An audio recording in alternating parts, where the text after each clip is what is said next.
Dito, may tanong ako. Next slide. Bakit gumagamit ang Diyos ng mga taong hindi magaling at walang masyadong kakayanan? So, tingnan natin yung mga example. Ano yun sa first picture sa taas? Si David. Tama. Si David. Ano si David? Shepherd. Walang military training. Pero si Goliath, napag-aralan natin to before, si Goliath, ang laki-laki, may military training at meron siyang tamang armor para sa pakikipaglaban. Ito, dito ko na-realize, with regards to our relationship, nababanggit natin palagi to, with regards to our relationship sa kapwa natin at sa buhay natin dito sa mundo, paihiralin talaga natin yung common sense. Tama? Pero, pagdating sa relasyon mo sa Panginoon, dito natin malalaman, hindi uubra ang common sense. Agree ba? Common sense lang.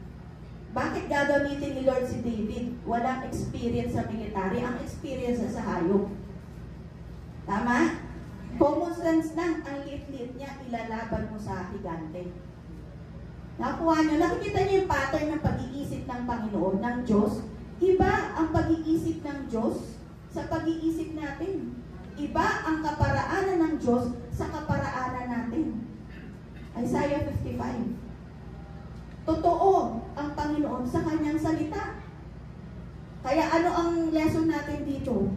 Kapag sariling isip mo yan, isip ka ng isip, at yan ang gusto mo, ay, magduda ka sa sarili mo. Baka sa'yo lang yan. Hindi yan galing sa Panginoon.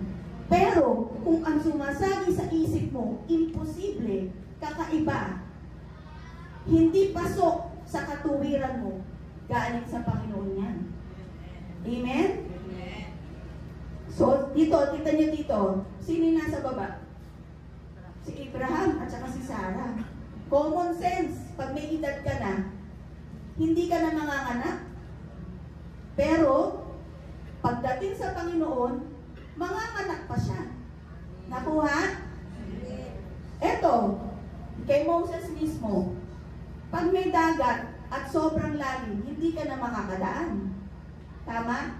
Anong gagawin mo? Gagawa ka ng bangka para sasagwan doon o lalanguin mo.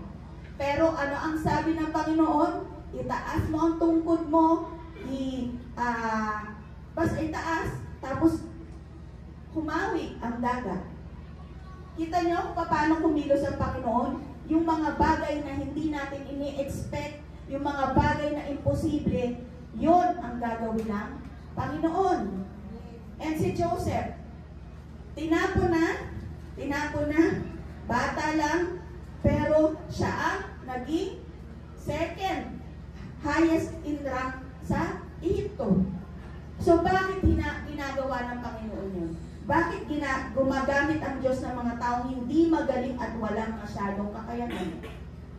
Para makita mo na ang Panginoon mismo ang kumilos. Ang Panginoon mismo ang may kakayanan.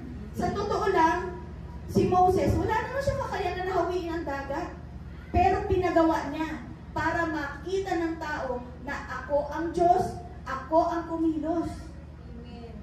Kaya tayo, kapag may pinagagawa ang Panginoon sa atin at feeling natin hindi kaya, ibig sabihin may papatunayan ang Diyos sa iyo at sa mga taong nasa paligid. Instrumento ka lang.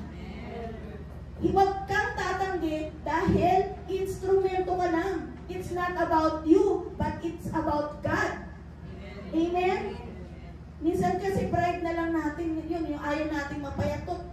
Isipin niyo si Moses, ilang beses siyang napaya sa mga Israelite. Pero kahit napapaya siya, dahil alam niya na may plano ang Diyos, sumunod siya. Nakuha? So next. Ayan, basahin ko lang to. Sige, basahin niyo muna. Okay, basa. Basahin niyo na malakas.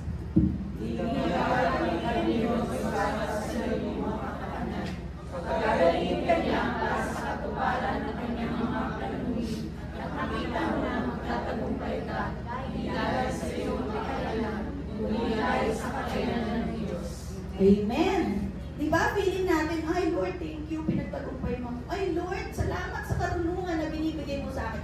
Hindi yan para sa'yo lang. Kaya kanya inaayos, kaya na inaayos yung buhay mo dahil gagamitin ka niya sa mga taong nais niyang abutin. No, wag tayong parang trigger happy na sobrang happy. Thank you Lord, thank you Lord. Yes, magpasalamat ka, pero dapat malaman mo bakit ka pinagpapala, bakit ka pinagagaling, bakit ka tuturuan ng Panginoon. Amen? It's not about you, it's about God and His plans. Next.